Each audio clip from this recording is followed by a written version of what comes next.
बिस्मिल्लाहिर्रहमानिर्रहीम।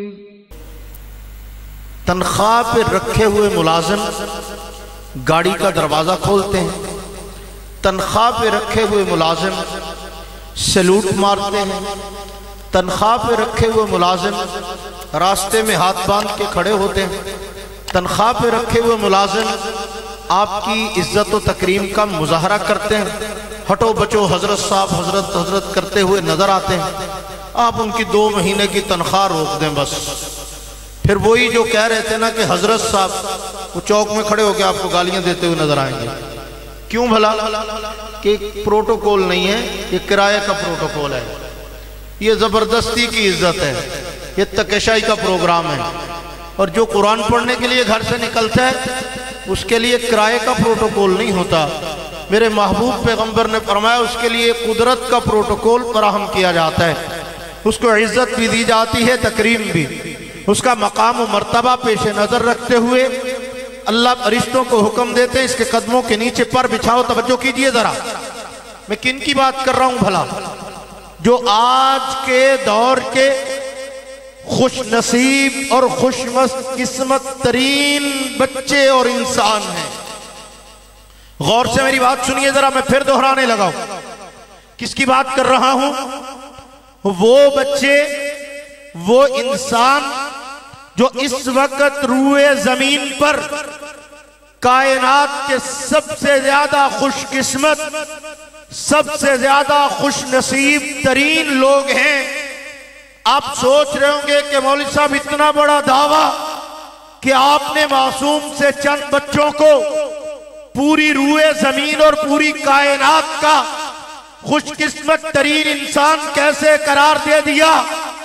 तो मैं आपसे पूछना चाहता हूं कि जरा गौर करके बताइए ना कि जब पूरी दुनिया पे बसने वाले इंसान दुनिया के अंदर दुनिया की रंगीनियों में मुब्तला हो चुके हों, सोशल मीडिया के ऊपर उनकी मसरूफियात हो, कोई यूट्यूब में खोया हुआ है, कोई व्हाट्सएप पे मुब्तला है, किसी को फेसबुक की स्क्रॉलिंग से वक्त फुर्सत नहीं है, कोई जनाब वेबसाइट्स देख रहा है, कोई रंग बिरंगी रिसर्च कर रहा है, कोई फिल्में देख रहा है, कोई गाने, कोई टिकटॉक देख रहा है, तो कोई ड्रामे। जरा गौर कीजिए ना, उस वक्त जब सबके हाथों में मोबाइल, सबके हाथों में दुनिया की रंगीनियां, सबके हाथों में दुनिया की चीजें, सबके हाथों में दुनिया की लज्जत का सामान, सबके हाथों में आंखों की लज्जत का सामान, सबके हाथों में दुनिया की बातें, सबके हाथों में और आंखों के सामने दुनिया ही दुनिया। उस वक्त खालिक़े कायनात ने जिन्हें चुनकर उनके हाथों में मोबाइल की जगह अपना कुरान थमा दिया हो, मैं उन्हें खुशकिस्मत न कहूं तो और क्या कहूं? मैं उन्हें नसीबे वाला न कहूं तो और क्या कहूं? उन्हें मुकद्दर का सिकंदर न कहूं तो और क्या कहूं? उन्हें रिश्के मलाइका न कहूं तो और क्या कहूं? उन्हें अल्लाह का महबूब न कहूं तो और क्या कहूं? कि जब सारी दुनिया अपनी रंगीनियों में मस्त होती है, इनकी जुबानों पे अल्लाह का कुरान जारी होता है। जोर से बोले, नारे तकबीर, नारे तकबीर, अज़मते सहाबा, शाने सहाबा, तवज्जो भाई,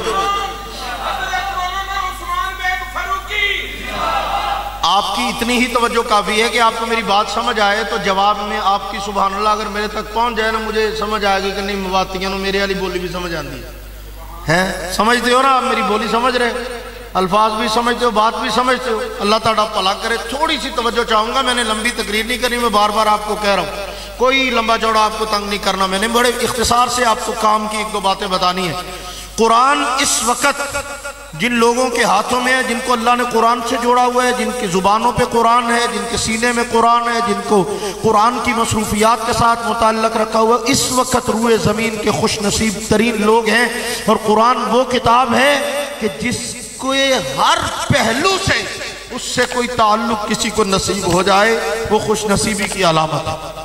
मिसाल के तौर पर कुरान वो किताब है, इसका पढ़ना इबादत, इसका सुनना इबादत, इसको पढ़ाना इबादत, इसको सुनाना इबादत, इसको देखना इबादत, इसको छापना इबादत, सीने से लगाना इबादत, इसकी ज़ियारत इबादत, इसको प्यार करना इबादत, इसे तकसीम करना इबादत, किसी को मोहब्बत से तोहफे में देना इबादत, इसके साथ मोहब्बत रखना इबादत, इस पे ईमान लाना इबादत, इसको समझना इबादत, इस पे अमल करना इबादत, इसको अपनी ज़िंदगी में लाना इबादत। ये वो मुकद्दस कलाम है।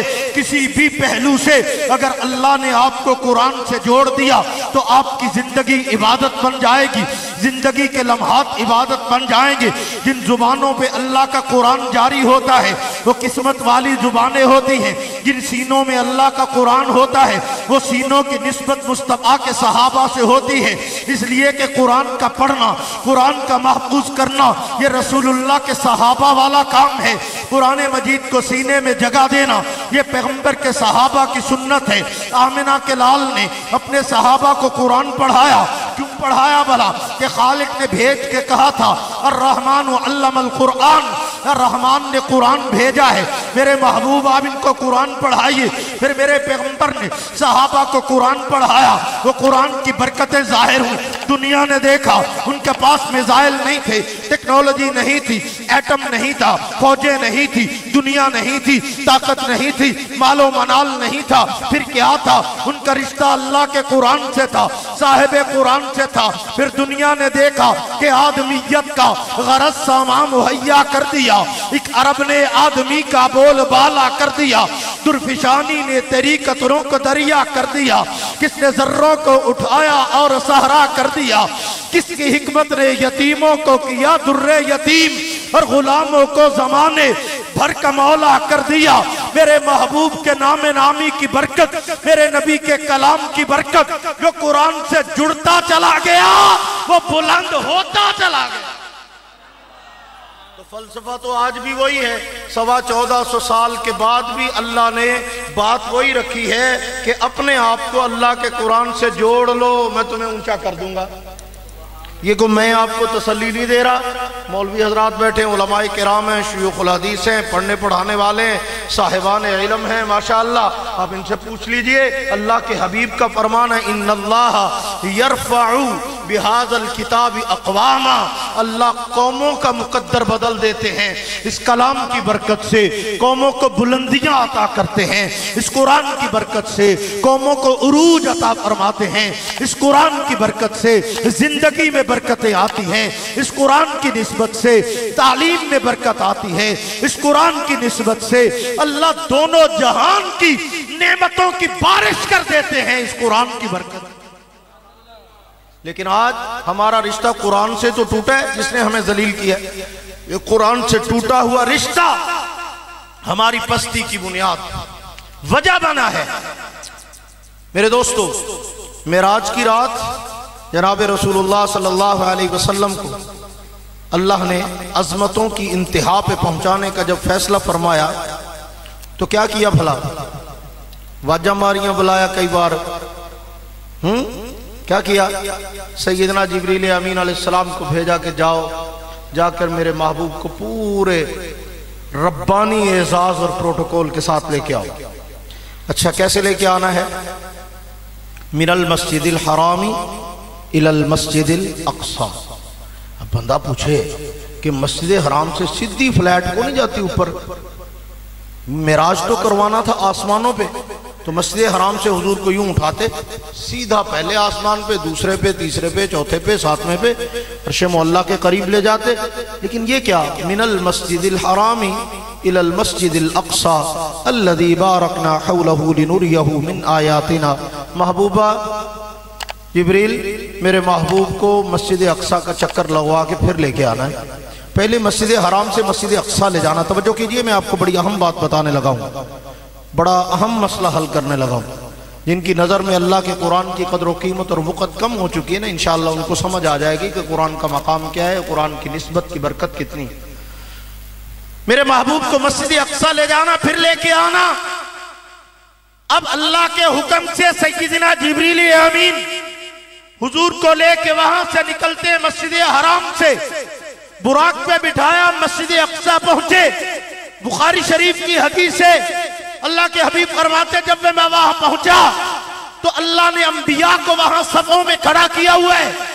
आलम अरवा से वजूद देकर 1,24,000 कमोवेश पैगंबर और रसूल और नबी मस्जिद अक्सा बैतुल मुकद्दस में सफों में खड़े हैं। मुसल्ला खाली है, अल्लाह के हबीब तशरीफ ला चुके।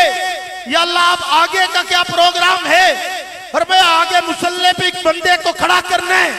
या अल्लाह किसको खड़ा करना है? यहाँ नजीउल्लाह भी हैं, सफीउल्लाह भी हैं, कलीमुल्लाह भी हैं, खलीलुल्लाह भी हैं, ज़बीहुल्लाह भी हैं।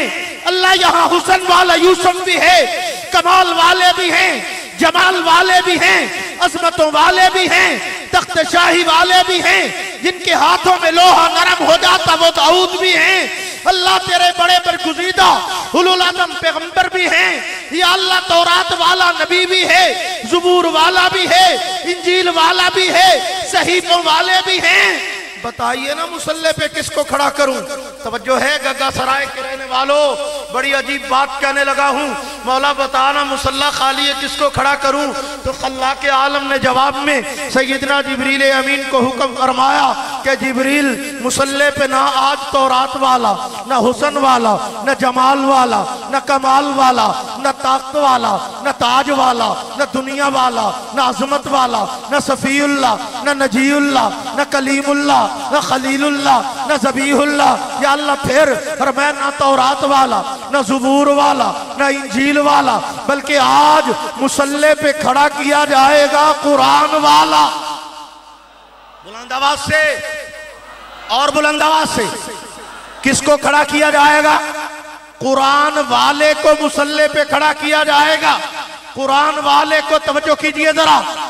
आजकल हमारे यहाँ बड़ा अजीब सा सिस्टम है, ना सज्जे वेख दे ना खब्बे, जो मर्जी आख छड़ दे है। वो एक नात खान किसी ने सद्या अपनी अम्मा दे कोलां दे खत्म ते है, तो अम्मा दे कोलां दे खत्म ते आके ते कहंदा लगियां ने मौजा हुण लाई रखी सोहणे। हुण जेड़ा बंदा बुलाण वाला वो सोची पै गया कि मेरी मां मर गई है, मौलवी दियां मौजां लगियां, कमाल है भाई है, ये केड़ियां मौजां ने भाई। अब वो बेचारा देख ही नहीं रहा कि मैं बैठा कहाँ हूं। अब वो लगा हुआ है लगियां ने मौजा हुण लाई रखी सोहणिया, वो पता नहीं केड़ियां फुलियां मखाने वालियां मौजा होनियां ने जिन्हां नूं वो मौजा आखदा है। लेकिन मुझे तो इतना पता है कि जो मौज मुस्तफा की बरकत और निस्बत से कुरान वालों की लगी है ना, वो कयामत तक के लिए कोई माई का लाल उसका मुकाबला नहीं कर सकता। ये मौजें ही तो लगी हुई हैं कि उस रात अल्लाह ने मुसल्ले पे कुरान वाले नबी को खड़ा किया। वो दिन से आज का दिन, आज से लेके कयामत की सुबह तक तेरे पास गाड़ी है, तेरे पास पाकिस्तान नहीं बना था, बर्रे सगीर पाको हिंद इकट्ठा ही था। तो वो कोट अद्दू के इलाके से रवाना हुए, इंडिया के दूर दराज इलाका है हिंदुस्तान का, डाभेल, वहां पे एक मदरसा है। उस मदरसे की मसनद पर शेखुल हदीस खातमुल मुहद्दिसीन हजरत मौलाना सैयद अनवर शाह कश्मीरी रहमतुल्लाह अलैह हदीस का दर्स देते थे, कुरान के उलूम पढ़ाते थे। मौलाना दोस्त मोहम्मद कुरैशी यहाँ से चले, डाभेल पहुँच गए। तालिब इल्म बंदा मस्कीन आदमी होता है, जो किराया था वो रास्ते में खर्च हो गया, जैसे कैसे वहाँ पहुँच गए। मदरसे में जाके दाखिले की दरख्वास्त दी तो उन्होंने कहा जी दाखिले की गुंजाइश तो अब नहीं बची, हमारे पास रिहायशी तलबा की अब गुंजाइश नहीं, ना हम रोटी दे सकते हैं ना रिहाइश दे सकते हैं। जितनी गुंजाइश थी उतना दाखिला हो चुका, मजीद दाखिला नहीं हो सकता। तो अगर तो आप अपनी रिहाइश का और खाने का इंतजाम खुद से कर सकें तो हम आपको दाखिला दे देते हैं, और अगर ऐसा इंतजाम नहीं हो सकता तो फिर हमारी तरफ से माजरत है, आप तशरीफ ले जाइए। मौला फरमाते मेरा दिल टूट सा गया कि मैं क्या करूं, परदेश है, पैसे मेरे पास नहीं है, वापसी तक का किराया नहीं है, यहाँ मुझे कोई जानता नहीं है, रिहाइश कहाँ से मैं दूंगा, खाना कहाँ से खाऊंगा, पढ़ूंगा कैसे, अजीब मंजर है, मैं तो दीन पढ़ने आया हूँ। तो फरमाया कि मैं मदरसे से बाहर निकला, एक छांव में दीवार के साथ टेक लगा के ना बैठ के अफसुर्दा सा, वो जो थैला मेरे पास था उसको मैंने पास रखा, उससे टेक लगाई और बैठ के सोचों में गुम हूं और देख रहा हूँ कि क्या होना चाहिए, क्या करूँ। एक बूढ़ी औरत खातून करीब से गुजरी, उसने पूछा कि पुत्र खैर है? परदेसी लग रहे हो, परेशान भी हो, क्या हुआ? तवज्जो से मेरी बात सुनिए ज़रा, मैं बात समेटने लगा हूँ कि क्या हुआ बेटा? तो कुरैश साहब फरमाते कि मैंने उस खातून से कहा कि अम्मा मैं परदेसी हूँ, बहुत दूर का सफ़र करके आया हूँ दीन पढ़ने के लिए, कुरान पढ़ने के लिए, हदीस पढ़ने के लिए, मदरसे में दाखिले की गुंजाइश नहीं है। उन्होंने कहा पढ़ा तो देंगे, दरसगाह में बिठा लेंगे, लेकिन ना रहने की जगह है ना खाने की। ने कहा अच्छा पुत्र तू ना उठ, मेरे नाल आ। कहते उस खातून ने मेरा बाजू पकड़ा, और बच्चे थे, छोटे उम्र थे, कहते मुझे उठा के ना साथ ले आए घर। कहते उसका एक कमरे का छोटा सा मकान था, उसके अंदर ले जाके कहती पुत्र इत्थे एक पासे बिस्तरा मैं तेन बिछा देनी, सारा दिन पढ़ के आके ना इत्थे सौ गया कर, ते मैं ना लोगों के घर भांडे साफ करनी, सफाई करनी है, काम करनी, उहदे बदले च ना मैनू 2 रोटियां सवेरे देंदे ने ते 2 शामी। अज तो बाद ना 2 रोटियां जड़ियां देणगे ना, बच्चों 1 रोटी तेरी ते 1 रोटी मेरी। मैं वो 2 रोटियां लेके आया करूंगी, उसमें से 1 रोटी तू खा लिया करना, 1 मैं खा लिया करूंगी। शाम को फिर मैं वो 2 रोटियां लेके आया करूंगी, वो 1 तू खा लिया करना, 1 मैं खा लिया करूंगी। तो अगर तो इतने से काम चलता है तो मेरा पुत्र तू पढ़, मैं तेरी खातर लोगों के घर च बर्तन साफ करके ना रोटी ले आया करांगी, तू इत्थे सौ जा मेरा पुत्र। मौलाना कुरैशी फरमाते हैं डूबते को क्या चाहिए तिनके का सहारा, तो मुझे और क्या चाहिए था? अल्लाह की मेहरबानी से वो अन्य नु की चाहिए 2 आँख, मुझे तो आसानी हो गई, रहने को जगह भी जैसे कैसे मिल गई, तो जैसा कैसा रोटी का सहारा भी हो गया। कहते मैंने जाके मदरसे वालों से कहा जी बड़ी मेहरबानी मुझे पढ़ाओ सही। कहते अब वो पढ़ाने लग गए, 1-2 साल गुजर गए, मैं पढ़ता रहा। कहते जब मेरी तकमील हुई उन्होंने मेरे सर पे दस्तार बांध दी, डाभेल के मदरसे से मैं फारिग तहसील होके दस्तार फजीलत पहन के वहाँ से निकला, तो उस माँ ने ना मुझे माथा चूमा का पुत्र जन्नत जान लगे ना, मैनू भुल ना जाए, जन्नत जान लगे अपनी माँ नू भुल ना जाए। कहते दुआओं के साथ उसने मुझे रुखसत किया, मैं आ गया, आके यहाँ दीन के खिदमत से वाबस्ता हो गए। सारी जिंदगी दीन की, अभी बात हो रही थी उलमा में बैठे थे, तो मैंने उनको कहा, मैंने कहा यार एक हम भी खिताबत करते हैं, तकरीर करते हैं, लोग भूल जाते हैं, कोई असर नहीं होता, कोई चक्कर नहीं है, और जिस तरह का मुंह उदा की चपेट जिदा की रोह उंजदे फरिश्ते, जय जे असी हो जे तुसी है इको जी मखलूक आप टक्कर गए सारे। अवाम को भी चाहिए कोई लतीफ़े सुनाने वाला हो, कोई रवाने वाला, कोई हंसाने वाला, कोई नचाने वाला, कोई टपाने वाला। यहो जिहा बांदर कितों लब के ले आइए भाई है अल्लाह के बंदो। मैं कभी कभी जब इन इलाकों में जाता हूँ ना, जनूबी पंजाब के इलाकों में, हज़रत मौलाना अब्दुल सत्तार तौसवी, हज़रत मौलाना नूरुल हसन बुखारी, हज़रत मौलाना दोस्त मोहम्मद कुरैशी, उनकी मेहनतों के असरात को देखता हूँ, हैरान हो जाता हूँ कि उन लोगों ने इतने खुलूस से कैसी बुनियाद बनाई है कि अरसे दराज गुजरने के बाद भी आज उन इलाकों में उन हजरात के अकायद इतने मजबूत हैं, उनके आमाल में उनकी मेहनतों का रंग शामिल है, इसलिए कि उन्होंने अपनी खूने जिगर देके उस गुलशन की आबियारी की है और उन इलाकों में अकायद अहले सुन्नत की और कुरान और सुन्नत की खिदमत और मेहनत की है। उसके असरात और उसके समरात आज भी अपनी आंखों से नजर आते हैं। उन लोगों में तकवा, तहारत, दीन से कुर्बत, दीन से मोहब्बत, गुर्बत के बावजूद हैरत होती है कि आखिर कहां से आ गई। तो पता चलता है कि इनकी तरबियत में उन लोगों की मेहनत शामिल है जिन्होंने अपना तन मन धन लुटा के मुस्तफा के दीन को सीने में बसाया। तो हजरत मौलाना दोस्त मोहम्मद कुरैशी रहमतुल्लाह अलैह फरमाते मैं वापस आ गया, अपने कामों में मसरूफ हो गया, कभी कहीं प्रोग्राम, बयानात, दर्स व तदरीस, मदरसा, पढ़ना पढ़ाना। कहते कुछ अरसा गुजरा, मैंने ख्वाब में देखा कि वो खातून जो है ना वो जन्नत के बागों में टहल रही है, जन्नत के बागों में टहल रही है। कहते मैंने ख्वाब में पूछा अम्मा आप जन्नत में कैसे पहुंची? मौलाना कुरैशी बड़ा अजीब जुमला यहाँ पे फरमा गए, फरमाने लगे मैंने पूछा अम्मा जन्नत में कैसे पहुंची? तो मुझे जवाब में फरमाने लगे बेटा जन्नत की राहें बड़ी मुश्किल थी, मराहिल बड़े मुश्किल थे जन्नत में पहुंचने के, लेकिन मैं तुझे एक राज की बात बताऊं, वो जो 2 रोटियां मैंने तुझे कुरान पढ़ने के लिए खिलाई थी ना, वो जो रोजाना मैं लेके आती थी ना, 1 रोटी सुबह 1 शाम, दोस्त मोहम्मद, वो 2 रोटियां पुलसरात पे मेरे बहुत काम आई।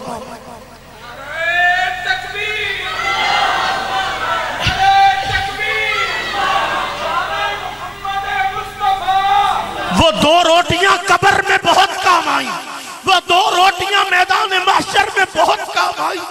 मैंने कुरान वालों से जो मोहब्बत की है, मुझे अल्लाह ने उसकी बरकत से जन्नत के बागों में पहुंचा दिया। मेरे दोस्तों, मैंने शुरू में कहा ये वो मुकद्दस कलाम है, इससे किसी दर्जे में भी आप ताल्लुक बना लें, ये आपको मुअज़्ज़ज़ बनाए बगैर नहीं छोड़ेगा, इज्जत और मोहब्बत दिए बगैर नहीं छोड़ेगा। ये दुनिया में भी ऊंचा कर देगा, आखिरत में भी ऊंचा कर देगा। तो आज कमजोरी हमारी है कि हमने अब दुनियावी मसरूफियात की वजह से, दुनियावी मामलात की वजह से, दुनिया की दौलत के पीछे लग के हमने अल्लाह के कुरान से रिश्ता कमजोर कर लिया। ये कमजोर मैंने वैसे आपका दिल रखने के लिए कहा है, वरना हकीकत में हमने कुरान से रिश्ता तोड़ लिया है। हमारा कुरान से रिश्ता खत्म हो चुका है, कुरान से रिश्ता टूट चुका है। इस मजमे में 1-2 नहीं, दर्जनों ऐसे बैठे होंगे जिनका पूरा साल गुजर जाता है, उनको अल्लाह के कुरान की ज़ियारत नसीब नहीं होती। पूरा साल गुजर जाता है, उनको कुरान के एक लफ्ज की समाअत नसीब नहीं होती। पूरा साल गुजर जाता है, कुरान की एक आयत की तिलावत नसीब नहीं होती। तो कैसे मुसलमान हैं हम कि अल्लाह के नबी कह के गए थे, तरक्तु फीकुम अमरैन किताबुल्लाहि व सुन्नतु रसूली। मैं तो जा रहा हूँ, लेकिन मेरे जाने के बाद अल्लाह की किताब और मोहम्मद मुस्तफा की सुन्नत का न छोड़ना। जिसको मुस्तफा ने वसीयत करके कहा था, अब्बा कह के जाए वसीयत याद रहती है, अम्मा कह के जाए वसीयत याद रहती है, भाई वसीयत करके जाए याद रहती है। वो आमना के लाल ने वसीयत की, तू भी भूल गया, मैं भी भूल गया। मेरे नबी ने वसीयत के तौर पे कहा था, कुछ हो जाए कुरान को ना छोड़ना, मुस्तफा के फरमान को ना छोड़ना, रसूलुल्लाह की अदाओं को ना छोड़ना, पैगंबर के तरीके को ना छोड़ना। हाय, हमने उसी नबी का तरीका छोड़ दिया जिसकी रातें हमारे लिए जागते हुए गुजरी। हमने उसी नबी की वसीयत को भुला दिया जिसकी आंखों में आंसू हमारी मग़फ़िरत के लिए आए। हमने उसी पैगंबर की तालीमात को फरामोश कर दिया जिन्होंने रातें मुसल्ले पे मेरे और आपके लिए गुजार दी। अरे अल्लाह के बंदो, क्या हक अदा कर रहे हैं अपने नबी का। हमसे तो इतना नहीं हो सकता कि हम अपने रोज के 24 घंटों में सिर्फ 3 मिनट अपने नबी पे दुरूद और सलाम पढ़ लिया करें। किस तरह के उम्मती हैं, किस मुंह से आशिक़े रसूल कहलवाते हैं। अगर सही मानों में पैगंबर के उम्मती हो, नबी के आशिक हो, आज वादा करके जाओ अपना रिश्ता कुरान से भी, साहिब कुरान से भी जो टूट चुका है, फिर से जोड़ेंगे, पक्का जोड़ेंगे, बहाल भी करेंगे, उस्तवार भी करेंगे, कुरान से भी प्यार करेंगे, साहिब कुरान से भी प्यार करेंगे। करोगे, वफा करोगे, वफा करोगे। बस आखिर में सिर्फ आपको इतना कहना चाहूंगा, वफा के 2 तकाजे। कितने कितने? सिर्फ 2 टोटके बताने लगा हूं। अगर आपने कर लिया ना इस पे अमल, तो ये लच्छेदार तकरीरें एक तरफ, आपने अमल कर लिया, मेरी भी आखिरत समझ जाएगी, आपकी भी समझ जाएगी इंशाअल्लाह। इस बात की गारंटी दे के जा रहा हूं, नहीं तो ये गिरेबान क़यामत के दिन पकड़ लेना। पहली बात ये कह रहा हूं, साहिब कुरान का हम पे हक है। क्या है? हक है कि नहीं? साहिब कुरान नबी का हम पे हक है। अदा कर सकते हो? जिंदगी गुजर सकती है, सुबह से लेकर शाम तक, शाम से लेकर सुबह तक, सहर तक अपने महबूब पे दुरूद और सलाम पढ़े ना, तो हक तो बहुत दूर की बात है, मेरे नबी के एक एहसान का हक भी अदा नहीं हो सकता। मेरे आका का सारे एहसानात का बदला तो मुमकिन ही नहीं है, लेकिन इतने हुकूक वाले, इतनी शान वाले नबी के लिए इतना नहीं कर सकते कि रोजाना एक वक्त मखसूस करो, थोड़ा सा मुख्तसर तरीन दुरूद और सलाम है सल्लल्लाहु अलैहि वसल्लम। कहो सारे मिलकर, सारे पढ़ो, पढ़ लो, बरकत आ जाएगी यार। सल्लल्लाहु अलैहि वसल्लम। अगर 3 तस्बीहां भी पढ़े ना तो मिनट 5 लगते हैं बमुश्किल। 5-4 मिनट का काम है। तो जिड्डी स्पीड ना तुसी नमाज पढ़ते हो ना ओडी स्पीड ना पढ़िया तो तुसी तो झटका ही करना है। तुहाडे लिए तो बड़ा सौखा जिहा काम है, आसान है बड़ा, थोड़े वक्त में पढ़ा जा सकता है। तो अपने आप पे लाजिम कर लो, यूं समझो कि मैंने हुजूर का कर्जा देना है, यूं समझ लो कि ये मैंने हर हाल में करना ही करना है। कुछ रह जाए, कुछ हो, ड्यूटी हो ना हो, काम पे जाऊं ना जाऊं, दुकान पे जाऊं ना जाऊं, कोई काम जरूरी से जरूरी रहता है, रह जाए, लेकिन रोजाना 1 तस्बीह 2 तस्बीह 3, अपना आसानी जितनी हो, मैं एक तय कर लो कि मैंने इतनी बार सल्लल्लाहु अलैहि वसल्लम जरूर पढ़ना। करोगे? जो वादा करते हैं वो हाथ खड़ा करें, कोशिश करेंगे। मुश्किल काम तो नहीं बताया ना मैंने आप। अब मता तुसी समझो मौलवी है कि दास्ता है हूँ अगले महीने तो बिल वादा आ जाना है। इतना करने से आपके बिजली के बिल में इजाफा नहीं होगा, कोई टेंशन नहीं है, कोई पर्चा वर्चा नहीं होगा, कोई खतरा नहीं। सारिया गाला आप अमरीका हुक्मराना कढ़ी जाने ते ए सल्लल्लाहु अलैहि वसल्लम ना पढ़ना हुकूमत जिम्मेदार है। आका का हक ना अदा करने पे अमरीका का कसूर है, हमारा ही कसूर है। इतनी गफलत यार कि हम अपने आका का हक ही भूल गए। इतना करने से होगा क्या भला? शनाख्ती कार्ड साथ नहीं ले जाना पड़ेगा, झंडे झंडियां नहीं ले जानी पड़ेंगी, नारे नहीं लगाने पड़ेंगे, पट्टियां मत्थे पे नहीं बांधनी पड़ेंगी, जाके बेफारम नहीं दिखाना पड़ेगा, बल्कि मेरे तेरे जैसा मलंग सा बंदा जब हौज़े कौसर पे पहुंचेगा तो मेरे आका दूर से पहचान लेंगे तो वही है जिन्हों नींदर ही नहीं सी आती जदों तक दुरूदो सलाम नहीं सी पढ़ लेंदा। ये तो वही है जिदा कोई दिन कोई रात खाली नहीं गुजरती थी मेरे नबी पे दुरूद व सलाम के बगैर। तो अगर चाहते हो कि क़यामत के दिन देखते ही पहचाने जाओ, देखते ही, मैं इसको अपने अंदाज में कहा करता हूँ समझाने के लिए। ये मजमा है ना, मैं आपके इलाके में पहली बार आया हूँ शायद, तो चलो किसी बंदे ने मुझे 2 साल पहले देखा, किसी ने 4 साल पहले, किसी ने 10 साल पहले, आप मुझसे मिल रहे हैं, अस्सलाम वालेकुम, वालेकुम सलाम, और जी हजरत साहब। अचानक से एक बंदे को कहूँ और वही मौलवी शकील क्या हाल है, तो वो खुशी महसूस करेगा कि यार इतने बड़े मजमे में मौलवी साहब मैंने सियान लिया यार, वो पहचान लिया, मेरी क्या औकात है, मैं वजीर आजम लग गया है। अगर मैंने पहचान लिया तो कौन सा कमाल हो गया। लेकिन वो एक प्राउड फील करता है कि यार इतने सारे बंदों में मैं इतने अरसे बाद मौलवी साहब को मिला और उन्होंने पहचान लिया और मुझे नाम लेके पुकारा, बड़ी गल है यार। तो सारे मजमे च बड़ा प्राउड फील करता है कि यार लोगों को भी पता लग गया कि मेरी सलाम दुआ है भाई, मैनू पछाणदे ने मौलवी साहब। तो कमाल है यार, एक बंदा जिसकी औकात ही कोई नहीं वो अगर आपको पछाण ले मेरे जैसा तो आप प्राउड फील करते हैं। सरे माशर अरबों और खरबों इंसानों में मोहम्मद मुस्तफ़ा किसी का नाम लेके कहें कि उस्मान आओ ना, तुम ही हो ना जो सल्लल्लाहु अलैहि वसल्लम। सारे मजमे में उस फखर का कोई अंदाजा कर सकते कि इतने बड़े मजमे में एक गुनाहगार को मेरे महबूब नाम लेके पहचान ले, नाम लेके पुकारे, उस फखर का कोई जवाब नहीं, कोई मुकाबला नहीं। मैं आपसे कहता हूँ अगर चाहते हो कि मुस्तफ़ा की नजरों में समा जाओ, अगर चाहते हो कुर्बे मुस्तफ़ा की दौलत पा जाओ, तो आज वादा करके जाओ कि बस जो हो गया सो हो गया। आज के बाद कोई दिन कोई रात मुस्तफ़ा पे दुरूद व सलाम से खाली नहीं गुजरने देंगे। करेंगे कोशिश इंशाअल्लाह, पक्का वादा। लो जी अगली बात, दूसरा काम क्या करना है। हुजूर अलैहिस्सलाम का एक फरमान है, हुजूर ने फरमाया अद्दिबु सलासत खिसाल हुब्ब नबीही व हुब्ब अहले बैतिही व हुब्ब तिलावतिल कुरान। फरमाया कि अपनी औलाद को 3 चीजें जरूर सिखा के जाओ। एक अल्लाह के नबी की मोहब्बत, एक हुजूर के अहले बैत का प्यार, और एक अल्लाह के कुरान की मोहब्बत। अल्लाह के कुरान की मोहब्बत सिखाओ इनको। अच्छा, अब ये काम है हमारे करने का। हम बच्चों को गेम में कर देते हैं, इन गेम खेलने का बड़ा जो मैं मेरी पसंद की गेम करके दी है। बड़ी गल है, तू एदी पसंद की गेम करती है तो ये पसंद की कुरान की तिलावत नहीं करके दी। तेनू कदों मना किया कि तू ना दे बच्चों मोबाइल दिया कर, लेकिन वो जड़ा मोबाइल देना ना वो 2 तिलावत भी कढ़ के दिया करो ना। उनको कुरान की आवाज़ से आशना करो, उनको कुरान का आशिक बनाओ, उनको कुरान से प्यार पे उनका पुत्र है सुन ऐ नहीं तो चल है सुन ऐ।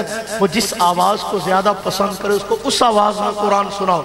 उसकी ज़िंदगी की इब्तिदा कुरान से करो। उसके बचपन में उसके कानों की समाअत में कुरान का रस खोल दो। फिर क्या होगा? फिर तू दुनिया से चला जाएगा। तेरी ये वाली औलाद ना जिसको तूने कुरान का आशिक बनाया होगा, ये तेरी कब्र की रोशनी बन जाएगी, तेरी आखिरत का सरमाया बन जाएगी, तेरे मुकद्दर को संवारने का जरिया बन जाएगी। बस ये दो काम अगर आपको कर लो ना तो समझो कि पैसे पूरे हो जाएंगे। एक ये कि रोजाना अपने आका पे दुरूद व सलाम पढ़ना पढ़ोगे। दूसरा, अपनी औलादों को अल्लाह के कुरान का आशिक बनाना है।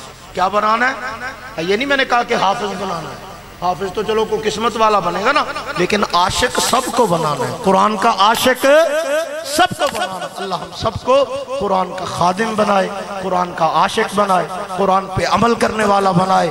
तमन्ना है कि फिर तालीम कुरान आम हो जाए, हर एक परचम से ऊंचा परचम इस्लाम हो जाए। व आखिर दावाना अल्हम्दुलिल्लाहि रब्बिल आलमीन।